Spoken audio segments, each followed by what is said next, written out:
অনেক অনেক সময় লাগবে। তোমার দাদু আসে নাই, সেখানে যেতে হবে, দাদুর কথা রক্ষা করতে হবে। তবে ব্যস্ত যদি হও তাহলে সংক্ষেপে বর্ণনা করো। সংক্ষেপে বর্ণনা করো।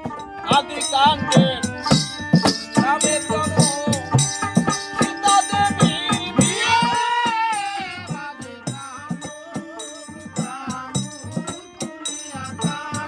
অযোধ্যা কাণ্ডে পরে গেলেন রাম, ভরতকে রাজ্য,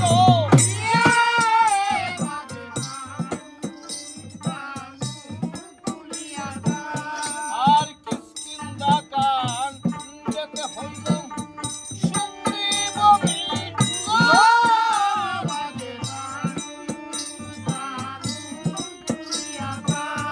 সুন্দর কাণ্ডে হইল যে সমুদ্র বন্ধন।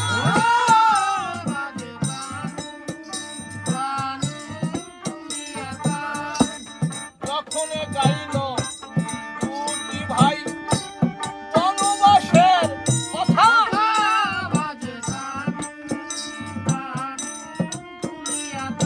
মনে পড়ে গেল মায়ের গর্ভকালীন বনবাসের কথা।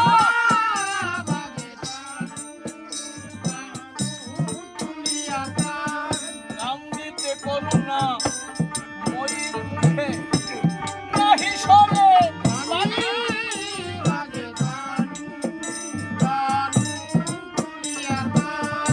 অচেতন হয়ে ঘুমে পড়ে গেল লবকুশিঙ্গ।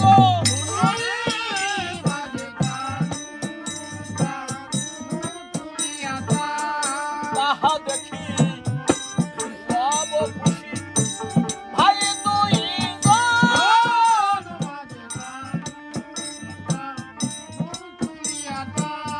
মায়ের করুণীর কাছে গিয়ে রাম রাম বলে কাটিছে তখন।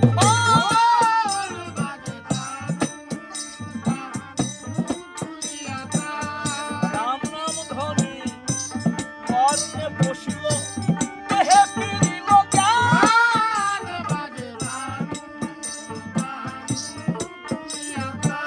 চেতনা পাইয়া উঠিয়া বসিয়া সীতা বলে গাও রামায়ণ।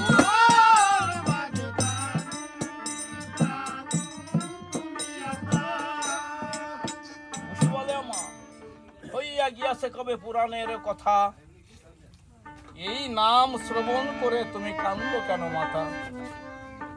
সীতা বলে লবকুশি, ওই রামায়ণের মধ্যে আছে, রামায়ণের গান শ্রবণ করে বনের পশু পাখি কাঁদে, তাই আমি কি একটু না কেঁদে থাকতে পারি?